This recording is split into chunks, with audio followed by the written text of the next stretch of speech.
And now, the general weather around Alaska. Welcome to Alaska Weather and the New Year. I'm meteorologist Peter Chan, coming to you from the National Weather Service in Alaska region on this Friday, January 3rd, 2025. And if you'd like additional weather information on top of what I provide in these YouTube videos, you can go to weather.gov. That is the National Weather Service's online presence. You'll come to a web page where there will be a map of the continental lower 48 with Hawaii and Alaska to the lower left, and then tabs for the territories. A quick check of the lower 48 on this Friday afternoon. Of note, we have a winter storm first impacting the northern Rockies, especially through Montana. Numerous winter storm warnings, winter weather advisories. That's going to develop further southeastward, and we have winter storm watches across Kansas, Missouri, Illinois, Indiana, into Ohio, northwestern portion of Kentucky. This system will have heavy snow later this weekend, Saturday night through Sunday, early Monday morning. The southern end of this system will have icy mix of precipitation, including perhaps some heavier freezing rain. So this will definitely impact ground and air travel out of areas of the Midwest. Here in Alaska, we have some Arctic air that is moving east to west across the interior right now, and we've seen some pretty cold temperatures. Readings, air temperatures in the 20s and 30s below have been common, with 40s and even some 50s below in the normally cold spots. And there are a number of cold weather advisories and warnings still in effect through Saturday morning. And then once the coldest air begins to at least lift out or shift out, we have a stormy and milder pattern setting up along the Gulf Coast that'll spread northward into southern, southeastern areas of the mainland, as well as the Panhandle, starting later this weekend and especially next week into next weekend. So taking a look here at the interior, Tok, one of the colder spots. Our spotter there, Katie Turk, reported 54 below this morning. Current temperature at the airstrip there, 42 degrees below. And she said last winter in early February, their coldest temperature was 56 below. And typically there's a lag in the cold because of the way it takes for the northern hemisphere to respond to the cooling of the wintertime. So it's about a month after the solstice. That's why you see the record cold temperatures typically mid-January into mid-February. So we could still potentially, if patterns were to shift around, but right now we're heading toward a milder pattern after this early weekend. Lime Village also under a cold weather advisory, mostly clear, 12 below with temperatures falling there.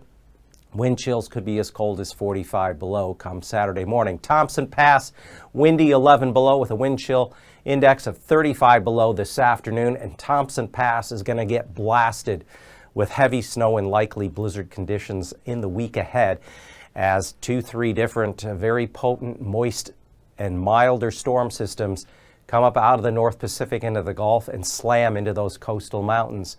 Ketchikan caught a surprise snowfall. Thought they'd only get maybe some light snow showers or a brief period of lighter snow. But late last night, early this morning, several inches, some areas picking up as much as 4 to 7 inches of snow. And you can still see that on the ground there, 36 degrees this afternoon. A wetter pattern coming that way with moderating temperatures as well for next week. So we still have a potential for a minor geomagnetic storm tonight into Saturday. It will not be nearly as potent as the one that arrived New Year's Eve into New Year's Day, but it could enhance the high latitude, typical quiet form of aurora we see at this time of the season. So just keep your eyes peeled. You might be able to see some better developed bars or curtains. Venus and Saturn will be with the crescent moon in the southwest evening sky. So if you take a look, 6-7 p.m. local time, you'll see Venus with the crescent moon just above it and then Saturn just above the crescent moon. And then tomorrow, January 4th, is perihelion, and that's when the Earth is closest to its sun in its orbit around the sun. So in early January at this point, perihelion, the Earth is at like 91.5 million miles from the sun, as opposed to around July 4th, when we're like 94.5 million miles from the sun. And then the first quarter moon occurs on Monday, January 6th.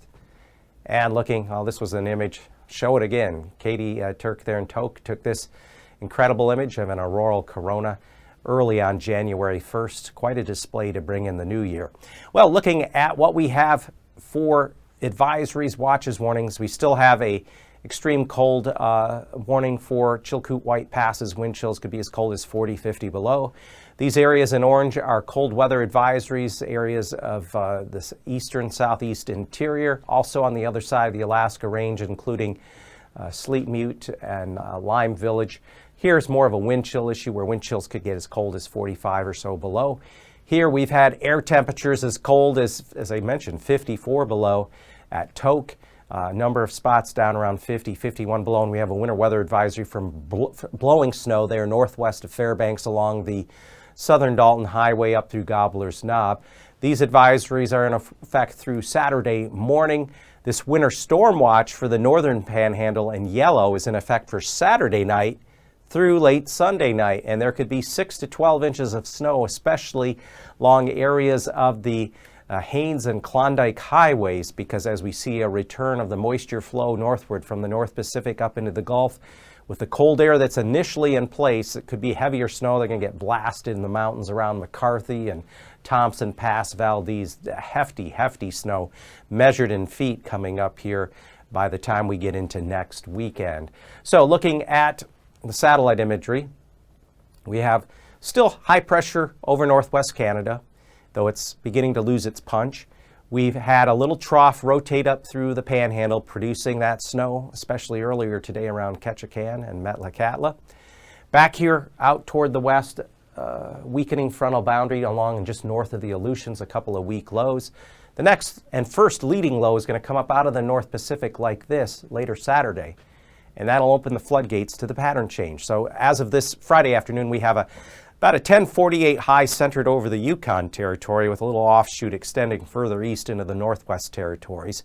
This is providing bitter cold temperatures. You're getting gusty winds through some of the gaps and valleys there, so it's just, even though it may not be as cold as some of the air temperatures that have been around 50 below, you get a breeze with 20, 25 below, and the wind chill is just as cold.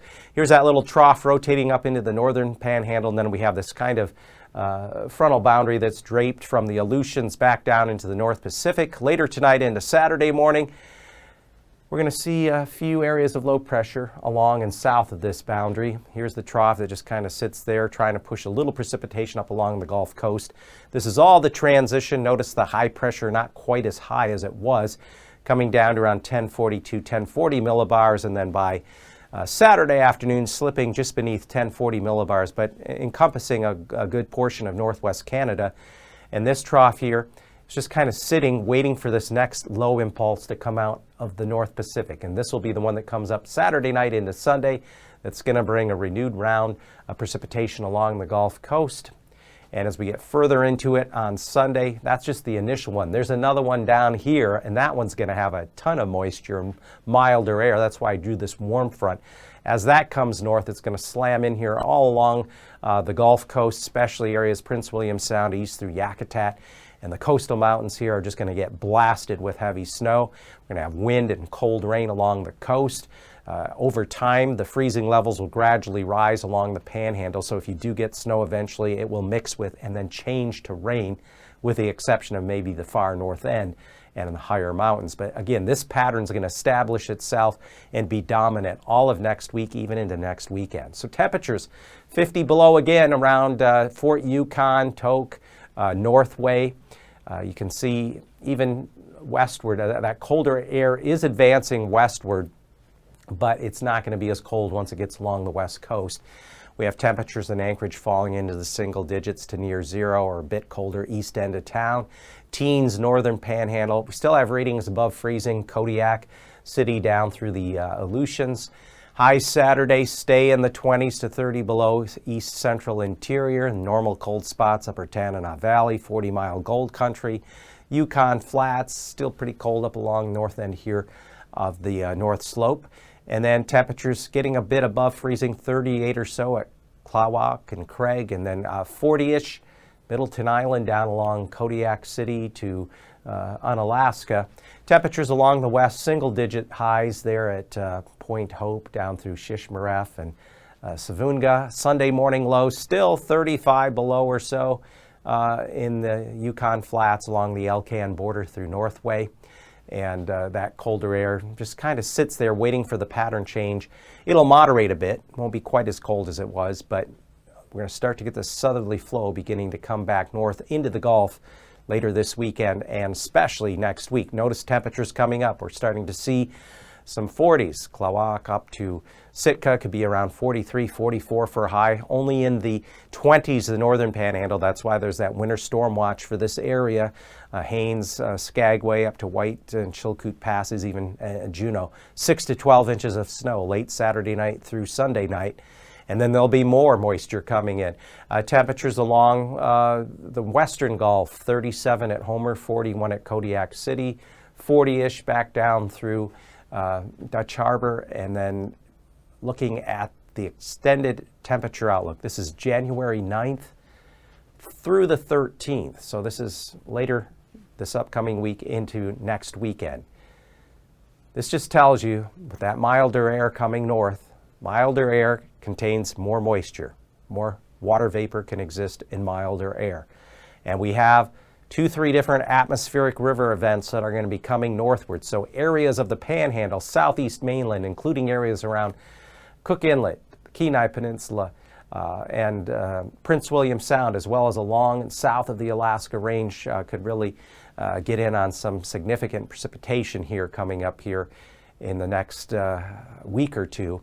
And you can see where precipitation is forecast to average above to maybe even much above normal here. Copper River Basin, areas around Prince William Sound, the coastal mountains as you get inland there, up through McCarthy, Yakutat, northern Panhandle, under the gun for some heavier winter precipitation. Coastal areas, lower elevation, should be mainly a cold rain.